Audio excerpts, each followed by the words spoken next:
Curry Mallayya అండి, మాది పండువరగూడెము. మేము జీవా కమిటీలో బీఆర్సీ మెంబర్గా పనిచేస్తున్నాను. ఘనజీవామృతం అంటే మనకి 10 కిలోల పేడ తీసుకోవాలి, ఒక 2 కిలోల శనగపిండి, అందులోనూ మనకి బెల్లం బదులు మేము తాటి ముంజలు వాడాం. ఎందుకంటే తాటి ముంజలు మనకి ఈ సీజన్లో తాటి ముంజలు దొరుకుతాయి కాబట్టి బెల్లం మనం కొనే బదులు తాటి ముంజలు కూడా మనకి తీపుగానే ఉంటాయి కాబట్టి దాని బదులు మేము తాటి ముంజలు వేయడం జరిగింది. ఆవు మూత్రం కూడా, అది కూడా నాటు ఆవు మూత్రమే కావాలి. అది మనకి కావలసినంత పైన చిలకరించుకోవాలి. కొద్దిగా మనకి గట్టిపడేటట్లే ఉండాలి. ఎక్కువ జోరు అయితే మళ్ళీ అది ముద్ద చేయడం కుదరదు కాబట్టి అది మనకి గట్టిగానే ఉంటే అది మనకి ముద్ద చేసుకోవడానికి ఈజీగా ఉంటుంది. అలాగే మనం తాటి పదార్థం కూడా మనం పైన జల్లుకొని పూర్తిగా మన 2 చేతులతోటి పూర్తిగా కలిపేటట్టు కలిపిన తర్వాత ముద్దల కింద చేసుకొని దాన్ని ఎక్కడైనా నీడలో ఆరబెట్టుకోవాలి. ఎండలో ఆరబెట్టకూడదు. నీడ ఉన్న ప్రదేశంలో ఆరబెట్టుకొని ఒక 10 రోజులైనా 15 రోజులైనా ఆరబెట్టిన తర్వాత అవి శుభ్రంగా నలగొట్టేసి జల్లెడ పెట్టి మనకి 100 కిలోల సివికిన పశువుల ఎరువు అలాంటి దాంట్లో జల్లేసి కలియదిప్పేసి మనం లాస్ట్ మనకి పంట చేలో విత్తనాలు వేసుకునే టైంలో మనం ఆఖరి దుక్కులో వేసుకొని కలియ దున్నేసి మనం విత్తనం వేసుకుంటే DAPతో సమానం అన్నమాట అది.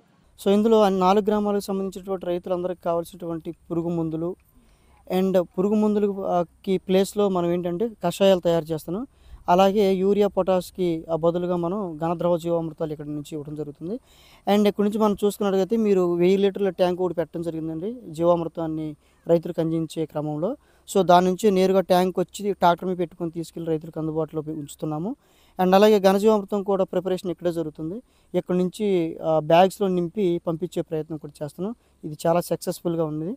అదేవిధంగా మనం చూసుకున్నట్టయితే ఇక్కడ ప్రధాన పంటలు వచ్చేసి వేరుశనగ, అలాగే తర్వాత కొంతమంది మొక్కజొన్న వేసేవాళ్ళు అన్నారు, కొంచెం క్రాప్ ఏమో పొగాకు ఉండింది. ఇట్లా ఇతరాత్ర పంటలు ఉన్నప్పటికీ కూడా ప్రతి పంటల్లో వచ్చేటటువంటి పురుగులకి అండ్ తెగుళ్ళకి ప్రతి దాన్ని కూడా సొల్యూషన్ మన బీఆర్సీ నుంచి ఉంటుందండి.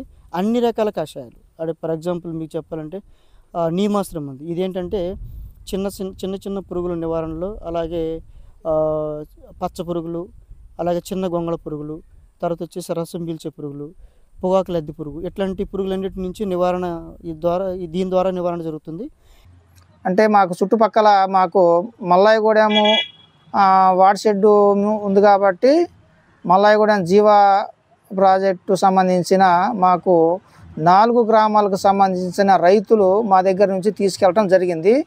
వాళ్ళు తీసుకెళ్ళిన తర్వాత మాకు వచ్చిన ఆదాయాన్ని బట్టి అయితే మాకు ఈ సంవత్సరం 1 లక్ష రూపాయల దాకా రావటం జరిగింది.